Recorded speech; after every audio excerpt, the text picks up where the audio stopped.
Hello, welcome back to Technical Writing. Today, you have to write more. Uh, anyway, before we get into the writing, there's going to be some reading, which is new. And the irony is that the reading will be about people being unable to read. Now, the paper that I'm having you read breaks down folks into high educational attainment and low educational attainment. Folks that dropped out of school early in their teens, as compared to you folks who all took a lot of edumacating. These are weak proxies for intelligence, but they are definitely proxies for level of education, or amount of educatedness, or whatever you have to say about that. So, you guys, as highly educated people, might not have that much of a problem processing passive statements. But as you'll see, that might not be necessarily the case for everyone. And today's lesson will be the kind of stuff that we're going to do roughly up through the end of the semester, where we're going to have a series of reading exercises with responses, and there will be a lot more technical writing to be done than some of the, let's say, more work-oriented, simple stuff that we've been doing so far. And that will culminate in your big technical paper that will probably be assigned either before or after the Thanksgiving break. And that'll be your long paper, your project for this course. All right, so let's look at some examples of active or passive voice, because hearing explanations of it I don't find benefits very many people. So I pulled this up somewhere from the internet. These aren't great examples, but they're all right. Let me know if you can't see them. I can make them even larger. So let's look at the first one. Harry ate 6 shrimp at dinner versus at dinner 6 shrimp were eaten by Harry. This demonstrates one of the keys of activity is that the subject that is usually doing the thing that's being done comes first when you speak actively, whereas in the passive voice, the subject is usually the last thing in the sentence. So Harry is the one that ate the shrimp. Harry comes first in the active version. He's followed by the verb, ate, and then the subject, the shrimp. Whereas in the passive voice, you have the context first, at dinner, then you have the subject, the shrimp, then you have the verb, were eaten, and then last you have the person who is doing, the object of the sentence. In the next example, beautiful giraffes roam the savannah. Again, we start with the object of the sentence, the beautiful giraffes, and then what they do, they roam. That's active, as opposed to the passive version, the savannah, again, not the object of the sentence, whereas the savannah is roamed by beautiful giraffes. In this case, it's actually not even clear what the object of the sentence is. The first sentence treats the beautiful giraffes as the object. The second, passive version, you could argue that the savannah is the object of the sentence, or at least the focus of the sentence, if not technically the object, because it's the savannah that has the verb attached to it. The savannah is roamed. The savannah is. Whereas in the first sentence, the giraffes got the verb. So notice the trend here. It's that when you're writing actively, you put your object first. One of the reasons that people tend to avoid the active voice, I think, is because when you are educated on writing in middle school and high school, they tell you not to start all of your sentences with the same word. And when you are young and you don't know a lot of synonyms, you have a tendency, if you're writing actively, which I think most young people actually do by default, to say I and we or the person's name as the beginning of every sentence. And this ends up looking very repetitive. You get low marks for starting every sentence with the same word. Of course, it does look bad when every sentence starts with the X, I, we, or some object name. There are some variations on that here. For example, that second one that we just read starts with beautiful, so it starts with the adjective for the giraffes instead. That's one trick you can use to make your active writing less boring. As you are older and a better writer, you can also pull off starting a lot of sentences with the same word without sounding too repetitive. It's usually something that looks bad when you're bad at it. It's not necessarily bad all the time. Let's see if there are any other examples here. Now, most of these start with an object or the or something as well. So it's still possible to start with some sort of bridging word like and or but. You can say but, I prefer, etc., or however, I prefer, etc. These are ways to vary up your active writing. But this is one challenge that you'll run into, and probably one of the reasons why, if you do avoid active writing, that you do it. All right, next example, Sue changed the flat tire versus the flat tire was changed by Sue. Again, the first example leads with Sue. The passive example leads with the flat tire. Which one is more interesting? Well, probably neither in this case, and the length is about the same, and they communicate roughly the same context, but the first one is more evocative.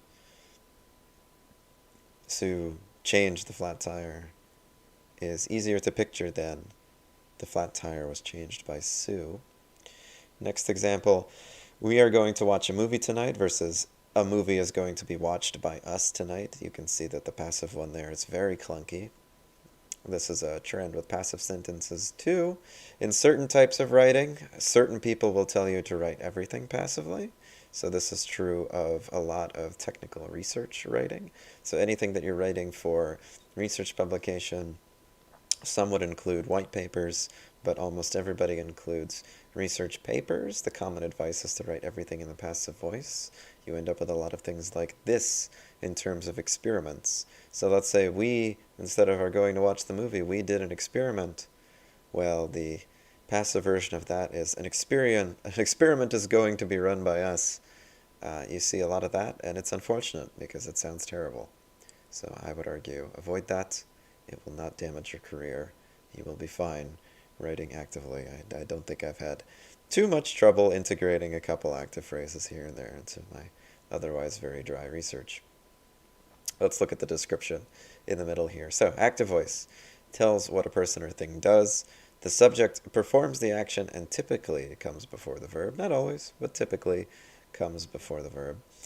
The object is who or what receives the action and typically comes after the verb. So we've got the technical definition of the subject and the object there, which is unfortunate because we tend to see those a little bit differently as computer science people, what an object is, and we obviously don't have a subject. But the subject, if you're referring to the specific grammar terms, is the person doing the thing, and the object is what they're doing it to, or the receiver of the action.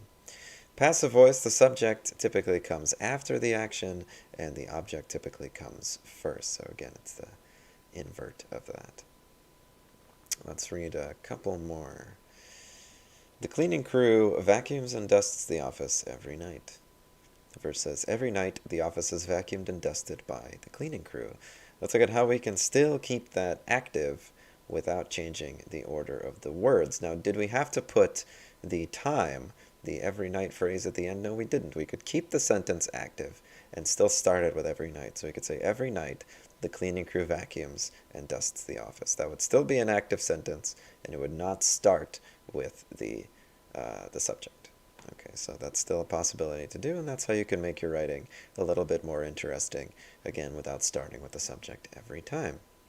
Larry generously donated money to the homeless shelter versus money was generously donated to the homeless shelter by Larry. Obviously, the second one is terrible. Can anybody rewrite this expression using the homeless shelter as the subject, but still keeping it active? So let's say you wanted the homeless shelter to be the subject instead. Could you rewrite the sentence and keep the active voice? So what if we want to flip the subject and the object? This is something we can do a lot, right? When something acts on something else, we can always change the way we interpret that and make it that the receiver is the person who is doing the action. So in this one too, Mary is going to make a special dinner for her husband. That means that her husband is the recipient of the dinner. We could reorganize this in response to that. No one responded to my sales ad. That's probably not something where we can flip it.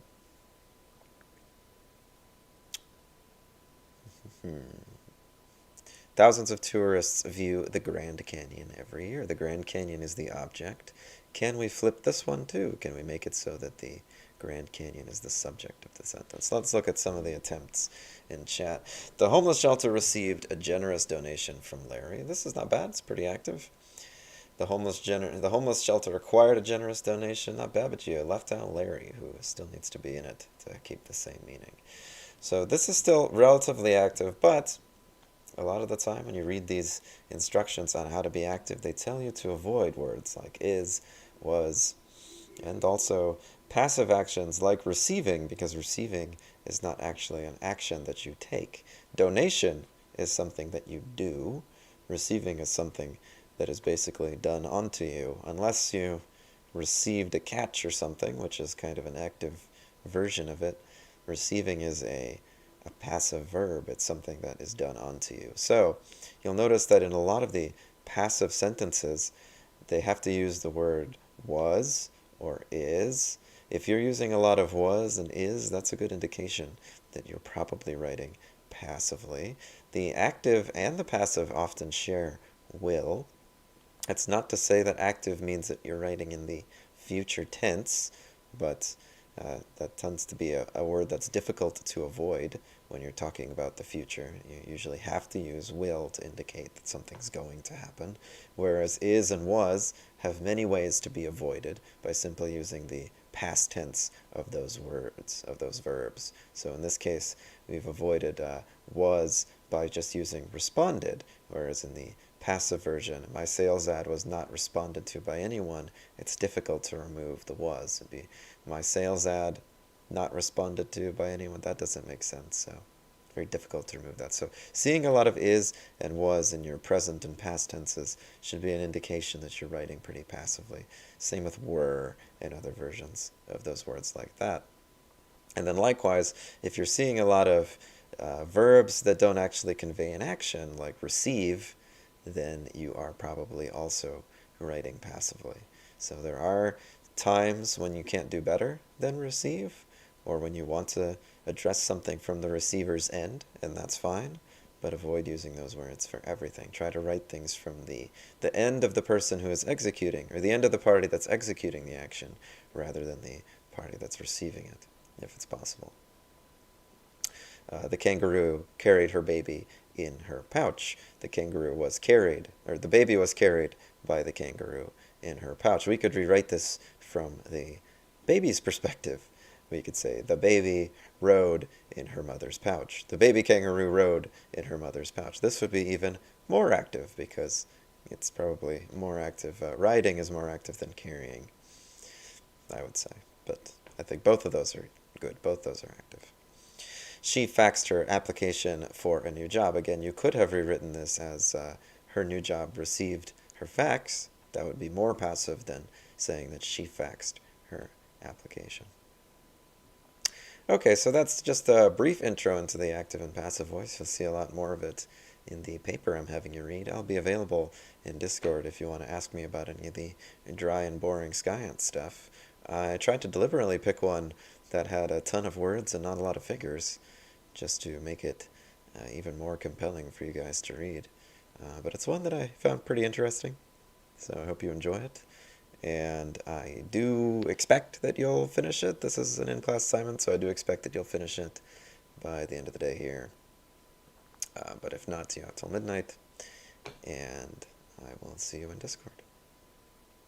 Oh, and there are some readings for next time. We will do something with those when we meet next week, but I decided to link them today so you can have as much time as you want all the way up to next time to read those. Okay, see you in Discord.